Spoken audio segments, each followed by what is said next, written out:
নির্বাচনের পরদিন থেকে দেশের নানা জায়গায় কার্যক্রম নিষিদ্ধ থাকা আওয়ামী লীগের অনেকগুলো দলীয় কার্যালয় খোলা শুরু হয়েছে।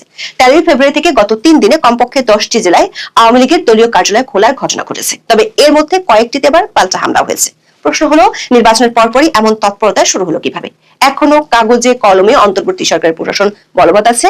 যে প্রশাসন আওয়ামী লীগের বিরুদ্ধে জেল হান্ট অপারেশন চালিয়েছিল, হরে দরে আওয়ামী লীগের নেতাকর্মীদের জেলে পড়েছে, সেই প্রশাসন কেন চুপ করে আছে? তার চেয়ে বড় প্রশ্ন হলো, সামনের দিনগুলোতে বিএনপি সরকার আওয়ামী লীগকে কিভাবে সামলাবে? বিশেষ করে বাংলাদেশের সাবেক প্রধানমন্ত্রী শেখ হাসিনা ইস্যুতে নতুন সরকারের দৃষ্টিভঙ্গি কি হবে?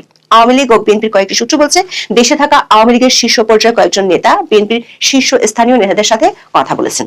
সেসব আলোচনায় কোন প্রক্রিয়ায় আওয়ামী লীগের কার্যক্রম চালু করা যেতে পারে তা নিয়ে আলোচনা হয়েছে বলে দল দুটির দুজন শীর্ষ নেতা নিশ্চিত করেছেন। জানা গেছে, কমনওয়েলথ, ইউরোপীয় ইউনিয়ন সহ বেশ কয়েকটি আন্তর্জাতিক সংস্থার পক্ষ থেকেও সকল দলের রাজনৈতিক কার্যক্রম অবাধে চালাতে দেওয়ার সুপারিশ করা হয়েছে তারেক রহমানের কাছে। মার্চে বাংলাদেশে আসতে পারেন যুক্তরাষ্ট্রের দক্ষিণ ও মধ্য এশীয় বিষয়ক সহকারী পররাষ্ট্রমন্ত্রী পল কাপুর। তার আগেই আওয়ামী লীগের কার্যক্রমের উপর নিষেধাজ্ঞার বিষয়ে নতুন সরকারকে সিদ্ধান্ত নিতে হবে। অন্যদিকে শেখ হাসিনা ইস্যুকে ঘিরে ভারতের সাথে কোনো ধরনের দ্বন্দ্বে জড়াতে চায় না বিএনপি, সে ইঙ্গিত তা হিন্দুকে দিয়েছেন দলটির মহাসচিব মির্জা ফখরুল ইসলাম আলমগীর। বিস্তারিত জানতে চলুন যাওয়া যাক।